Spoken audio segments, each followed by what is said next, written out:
मैं शीतल पी सिंह, सत्यहिंदी.com पर आपका स्वागत है। देश में कल बड़ी उथल पुथल होने वाली है।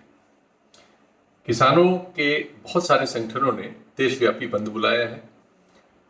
लगभग सारे विपक्ष के संगठन तो आप कह ही सकते हैं, यहाँ तक कि जो भारतीय जनता पार्टी का किसान संगठन है उसने भी कोई इसका विरोध नहीं किया है। कई जगह उसके लोगों ने इसका समर्थन किया है। तो आप कह सकते हैं कि सारे किसान संगठनों ने बुलाया है, लेकिन इसके बावजूद इसका असर कोई देशव्यापी नहीं नजर आ रहा है। लेकिन जिस हिस्से में है वहां इसका असर बहुत तगड़ा है नजर आ रहा है, वो है पंजाब और हरियाणा, जो हमारे देश में आप कह सकते हैं कि अन्न का कटोरा जहां से पैदा होता है, जहां से भरता है इस देश का पूल, जिसमें लोगों के खाने पीने की सामग्री पैदा होती है देश भर के लिए, वहां इसका असर बहुत व्यापक है। सरकार ने इसका मुकाबला करने के लिए एक दूसरी रणनीति अपनाई है।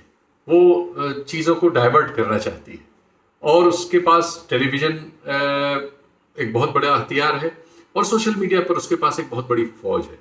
दोनों लग गए हैं कि उन्होंने इस मामले को तरजीह न दें और वो मामला चला जाए दूसरी तरफ। तो कल नारकोटिक्स कंट्रोल ब्यूरो ने देश की सबसे प्रसिद्ध और सबसे इस समय आज के वक्त में सबसे बड़ी अभिनेत्री दीपिका पादुकोण को गांजे के सेवन और उस तरह की ड्रग्स वगैरह के सेवन में कुछ पूछताछ के लिए बुला लिया है, कुछ उनके 3 साल पुराने व्हाट्सएप चैट के अनुसार।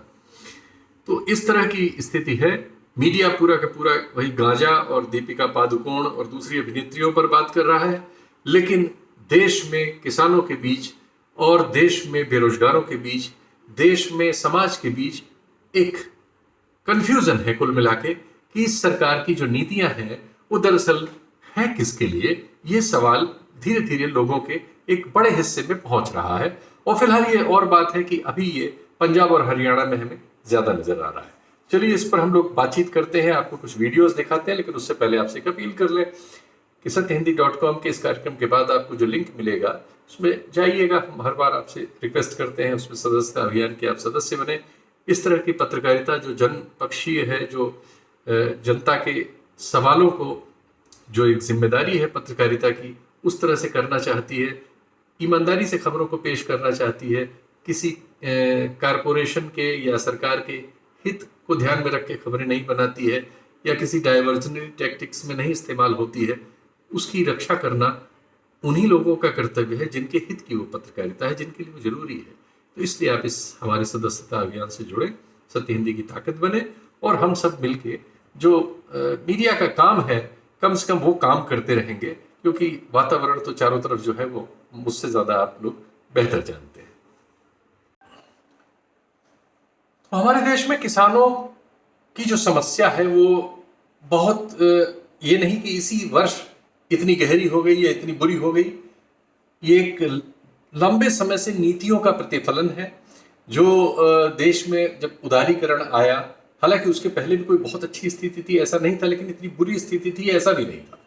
उदारीकरण आने के बाद जो नीतियां बनी है, चूंकि इन नीतियों का जो संदर्भ है वो दुनिया की नीतियों से है और दुनिया की नीतियां चलाने के लिए जो विश्व बैंक, IMF वगैरह संस्थाएं हैं जो बहुत सारे राष्ट्रों को उनकी अर्थव्यवस्था चलाने के लिए कर्ज दिया करती हैं, ये धारा उनमें से निकलती है और उसका प्रतिफल हम लोग अमेरिका तक में देख रहे हैं और पश्चिम में देख रहे हैं और दुनिया भर में देख रहे हैं कि वो नीतियां दबाव डालती हैं और जो विकासशील देश हैं, अर्धविकसित देश हैं, पिछड़े हुए देश हैं, उन देशों में कई बार उन नीतियों से बहुत उथल पुथल मच जाती है।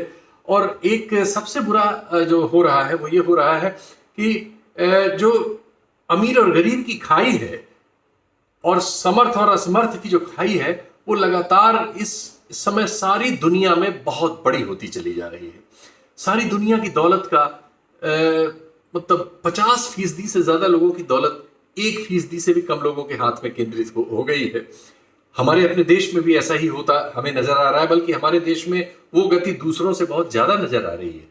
तो इस सरकार ने आने के बाद, मोदी जी की सरकार ने पिछले 6 सालों में जो बहुत सारे फैसले किए हैं, उनका हम ये एक वो देखते हैं कि वो धारा जा किधर रही है। तो हम पाते हैं कि एक और पूरा देश गरीब हुआ है। अभी कोरोना आने के बाद तबाही आ गई है, अर्थव्यवस्था लगभग 1/4 माइनस में चली गई है। लेकिन वही हम देखते हैं कि हमारे देश के 2 उद्योगपति घराने वो दुनिया में जो लिस्ट है उसमें ऊपर आते चले जा रहे हैं। उनकी दौलत कई कई गुना बढ़ गई है, जबकि बहुत बड़ी दौलत है, उनके पास बहुत सारे साधनों का संकेंद्रण हो रहा है।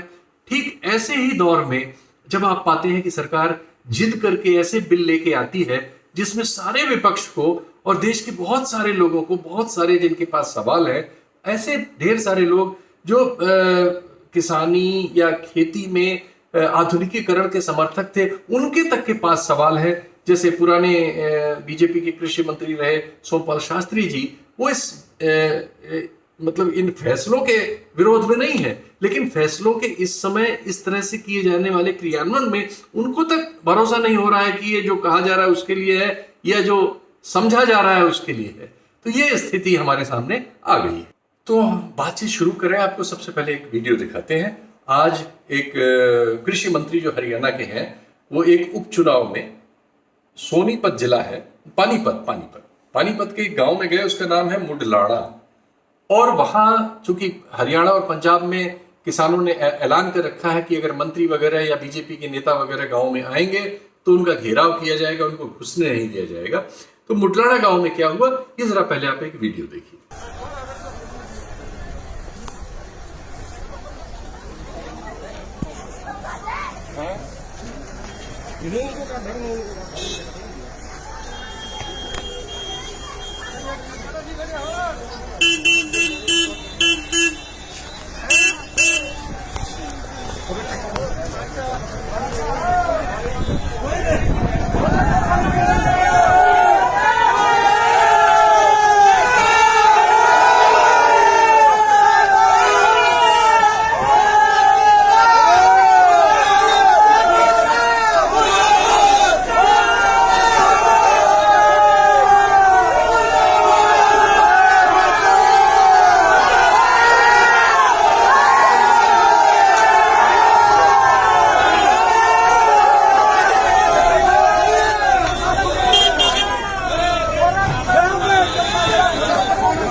एक और वीडियो आप देखिए, ये कुछ दिन पहले का है, एक हफ्ते पहले का। ये पंजाब के बादल गांव का है, जहां से बादल परिवार जो वहां की राजनीति में बहुत सशक्त परिवार है। और आप जानते हैं कि उनकी बहू हरसिमरत कौर ने अभी कुछ दिन पहले केंद्रीय मंत्रिमंडल से इन्हीं बिलों के सवाल पर इस्तीफा दे दिया है। यानी जन दबाव बहुत है। वो जन दबाव क्या है वो आप देखिए कि बादल गांव में क्या हुआ, वो भी आप इस वीडियो को देख लीजिए। कैप्टन मोदी बादल गांधी धक्केशाही मुर्दाबाद, धक्केशाही चौक देंगे, धक्केशाही चौक देंगे। भारतीय किसान दूध एकता ग्रह जिंदाबाद। चूंकि किसानों से संबंधित बहुत सारे कार्यक्रम हम लोगों ने किए हैं, बहुत सारे कार्यक्रम आप दूसरे पोर्टलों पे, चैनलों पे देख रहे होंगे, बहुत सारे आप लेख वगैरह पढ़ रहे होंगे, बहुत सी चीजें आप जानते होंगे। मोटा मोटी बातें की जाए कि आखिर ये एकाएक इस देश में इस तरह का गुस्सा और ऐसे ये बिल क्यों आए, ये सिचुएशन एकाएक ऐसी कैसे प्रकट हो गई। देखिए, हमारे यहाँ जो खनिज पदार्थ हैं उनमें से अब ज्यादातर प्राइवेट हाथों में जा चुके हैं। जो सरकार के पास है, सरकार अपनी कंपनियां बेचने के लिए खुद बाजार में खड़ी हुई है। सरकार जो सेवा क्षेत्रों में काम किया करती थी, लगभग उनको सबको अपने कंधे से उतारना चाहती है और प्राइवेट हाथों में दे देना चाहती है, और प्राइवेट उसको लेने को तत्पर है। पेट्रोलियम वगैरह सेक्टर में प्राइवेट कंपनियां बहुत बड़े रूप में आ गई हैं, और वो धीरे धीरे हमारे आप जानते हैं BPCL वगैरह को बेचे जाने की योजना है सरकार की। तो आप जानेंगे कि उस क्षेत्र में भी धीरे धीरे उनका कब्जा हो जाएगा, जो बहुत बड़ा हमारे देश का अर्थव्यवस्था का सबसे बड़ा क्षेत्र है। क्योंकि हम जो भी इंपोर्ट करते हैं चीजें, उसमें सबसे बड़ी चीज हम कच्चा तेल इंपोर्ट करते हैं।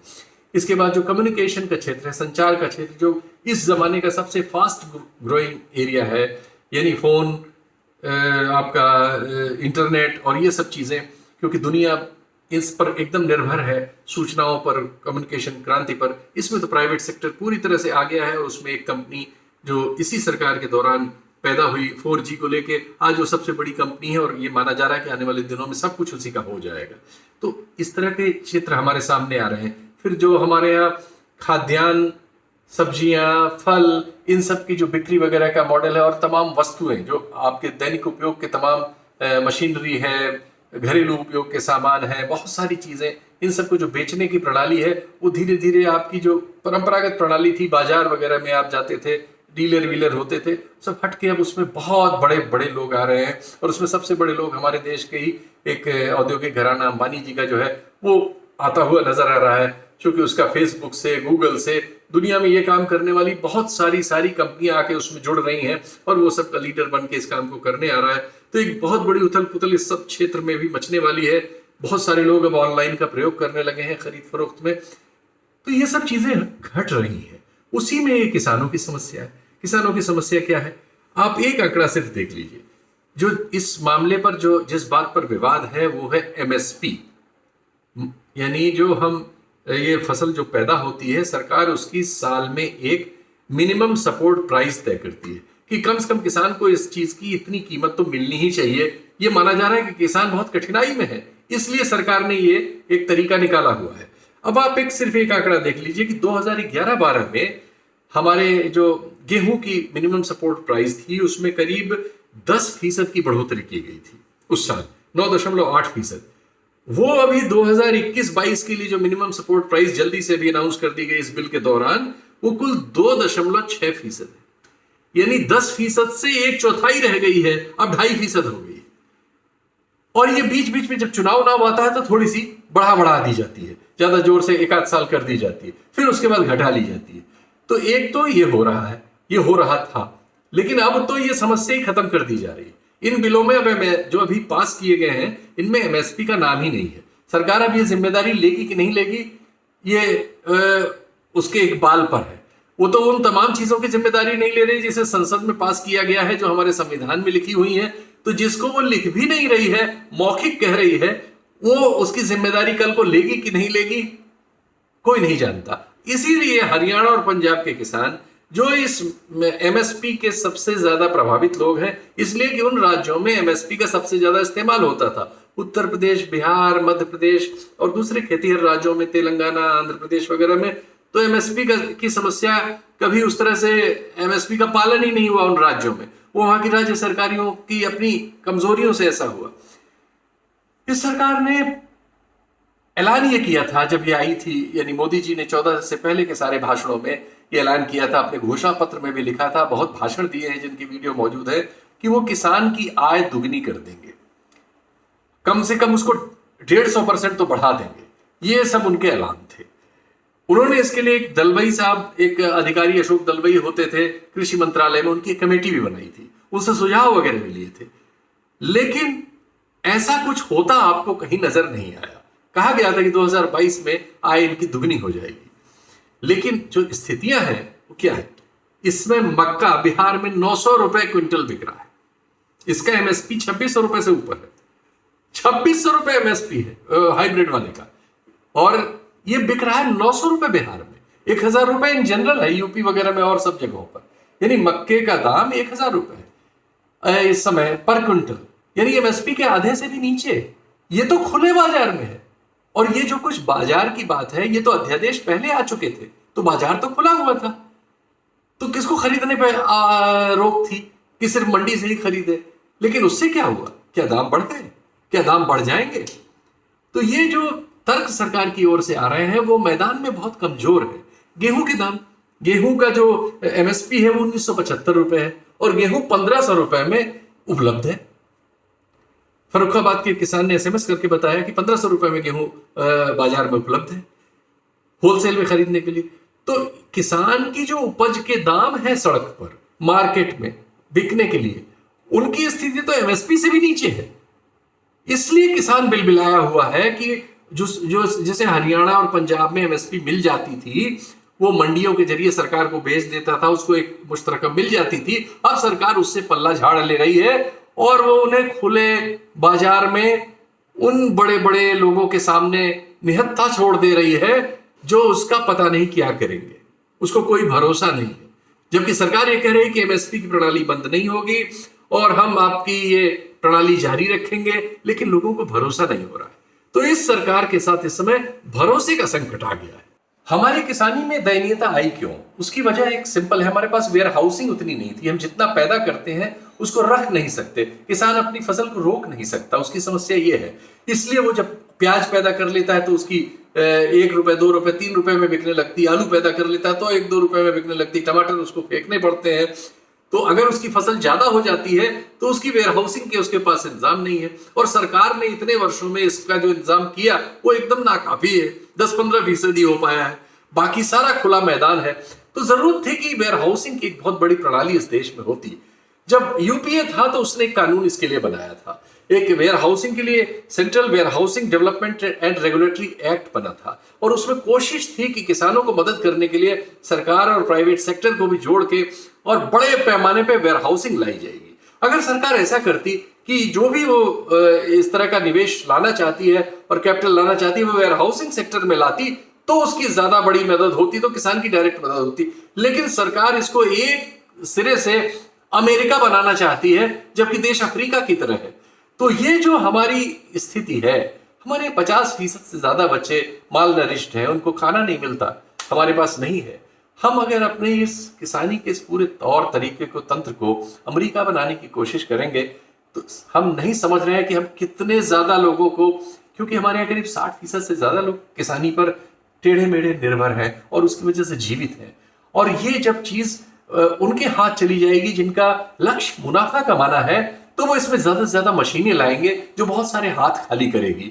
और वैसे ही हमारे यहाँ बेरोजगारी जो है पिछले 45 साल के रिकॉर्ड तोड़ चुकी है और 2 करोड़ से ज्यादा लोगों को हमने नया बेरोजगार कर दिया है। तो अगर हम इस क्षेत्र में भी बेरोजगारी की आंधी लाएंगे और किसानों से भी एक तरह से उनको मजबूर कर देंगे मनमाने भाव पे बेचने, और फिर हम उसके साथ कॉन्ट्रैक्ट खेती ला रहे हैं, तो जाहिर है कि ऐसे लोग आएंगे जो हजारों एकड़ कॉन्ट्रैक्ट पर ले सकेंगे, मशीनें लगाएंगे, बहुत सारे लोगों को खाली करेंगे। तो आप समझ सकते हैं कि स्थिति क्या होगी। हो सकता है सरकार को कुछ ज्यादा टैक्स मिल जाए, लेकिन इस देश को जो टैक्स पे करना पड़ेगा, जो आप शिक्षा और स्वास्थ्य के क्षेत्र में बहुत दिनों से प्राइवेटाइजेशन है, आज क्या हो रहा है? लखनऊ में सारे प्राइवेट अस्पतालों ने अपने यहां भर्ती सारे मरीजों को मार डाला है। कोरोना में उनके यहां भर्ती सरकारी अस्पताल में लोग बच गए, लेकिन जो प्राइवेट अस्पतालों में गए वो सारे के सारे मारे गए। शिक्षा की हालत क्या है? कितने लोग अपने लोगों को अब उच्च शिक्षा और बेहतर शिक्षा दे सकते हैं? तो ये 2 हमारे पास सबूत हैं सामने, लेकिन उसके बावजूद सरकार ने इस तरह का फैसला लिया है। संसद से लेकर सड़क तक लड़ाई छिड़ गई है। अभी देश भर के किसानों में इसको लेकर असमंजस है। जो किसानों के संगठन है, मुझे नहीं लगता कि उनके पास इतनी बड़ी ताकत है कि वो इस सरकार का, जिसके पास टेलीविजन और सोशल मीडिया पर बहुत हद तक कब्जा है, सामना कर सकेंगे। लेकिन लड़ाई तो छिड़ गई है। अब देखते हैं लड़ाई कहां जाती है। कल भारत बंद है। फिर मिलेंगे आपसे। नमस्कार। सत्य हिंदी के और वीडियोस को देखने के लिए हमारे YouTube चैनल को सब्सक्राइब करें और सीधे नोटिफिकेशन पाने के लिए बेल आइकन दबाएं।